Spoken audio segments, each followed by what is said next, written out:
Nebraska. New OC, Nebraska. Taking on Southern Cal. Joe, when you look at the Cornhuskers versus the Trojans, how do you see this one playing out? There is so much coming into this game, and this isn't exactly the type of matchup that we would typically preview. Massive implications for the future of both these programs. Nebraska trying to finish the season strong after they've been on a very disappointing skid where they have not played up to the expectation that we set for them at the beginning of the year. Dylan Raiola has been banged up, and he has come back down to reality.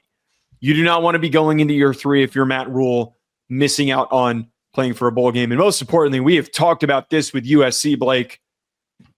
Lincoln Riley is running out of time.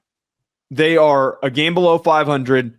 They need to finish the season strong and at least play for a bowl game, and Jordan Maiava to be the savior for that.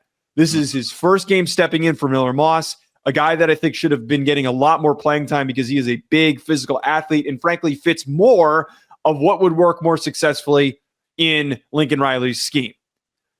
I think this game, Blake, it's really hard for me to project because of that offensive coordinator switch with Holgorsen. I have faith, though, that I think that, and this happens a lot of times when new quarterbacks step in, when there's new players who step in for injured ones, that the opposing team doesn't have time to prepare.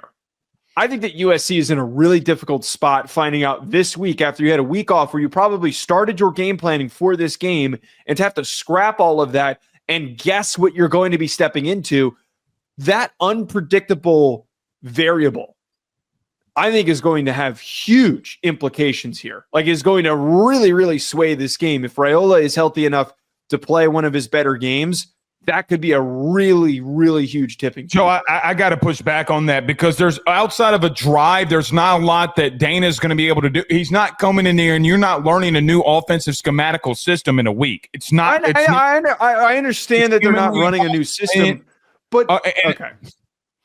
Another thing, you're telling an air raid coach about air raid principles. It's not like Lincoln doesn't know what they want to do. Both of them were under the same tutelage of the same head coach. If there's anybody in the country that knows exactly what Dana Holgorsen wants to do, it's Lincoln Riley. Literally. And they come from Mike Leach. Both of them. I think you're making a little bit of an assumption there. And I think you're making a massive assumption by thinking that it's going to – Joe, they can script a drive – to start, but you can't go in here and change offensive play calls or offensive. And I don't think that they're going to completely change the system, and that's not what I'm implying. And I don't think that they will because it's too much of an undertaking for them to try and do at this point. But having a different decision maker calling the plays is something that you can't prepare for. Like, they don't know what Holgorsen's going to step in and do. They don't know what they're going to. There's nothing that they can point to. Fair, but the fair at the same time, though. At the same time, they're not coming out in complete different formations. I get what you're saying. Okay, they're not gonna be vastly different, right? They might the play call style will be different. You are correct. The play call style is going to be a different type of scenario, but the overall scheme of it is not. Like them going to two tights, it might be out of the gun instead of under center this week. Okay, good on you. But you're right. I have no idea what they're going to do. But here's the thing that would scare me if I'm Nebraska. So you can't run the football right now. You're 101st in the country running the football, and then you're going full air raid and not going to run the football at all with Dana. It's not what he's going to do. Buddy, do I got a story to tell you? You can say USC has been fraudulent this year. I can't disagree with you at all on that. One thing you cannot do is let DeAnton Lynn pin his ears back and let that D-line get after you. Joe, I promise you this, as God is my witness, that defensive line can get after you. Nebraska definitely needs to start to run the ball better, though, and this is something that we'll pay attention to in this game. Dante Dowdle, at times this year, has had big plays. Their offensive line has not played to the hope that we would want for Nebraska to get to.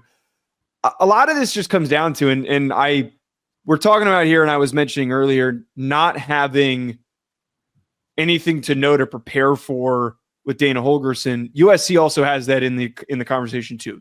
Nebraska hasn't seen Maiava. There's no tape of Maiava. He's got very limited passing attempts where he has stepped in and played this season. You don't know how they're going to deploy him. You're going to be able to use him more as a runner. Does Nebraska have the guys up front, which that's a good point. Ty Robinson and that defensive line has been quality, but we don't know how they're going to face off with a big, strong athlete, Maiava, who I would assume should try to become more impactful as a runner with him and Woody Marks. Yeah, I mean, look, I agree. Well, I mean, again, I don't know what to expect from Nebraska offensively, but you can't run the football now, and you're completely blowing up in a system where a guy has historically not wanted to run the football. And again, listen, I get this isn't – USC's not a traditional Big Ten team, and maybe you can get away with it here, okay?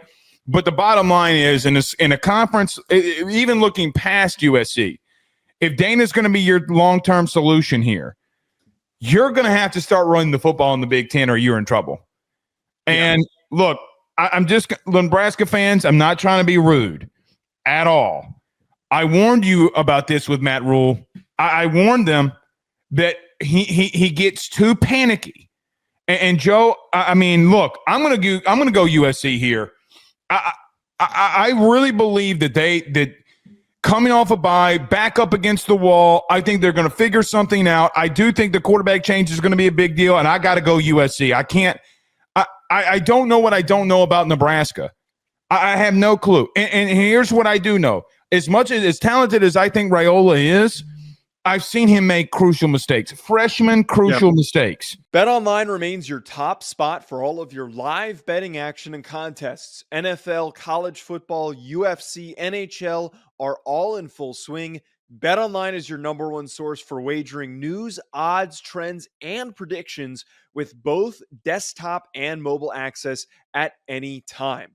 Head to BetOnline today and use promo code BELIEVE. That's BLEAV for 50% off your first deposit. That is a 50% welcome bonus. Bet online, where the game starts.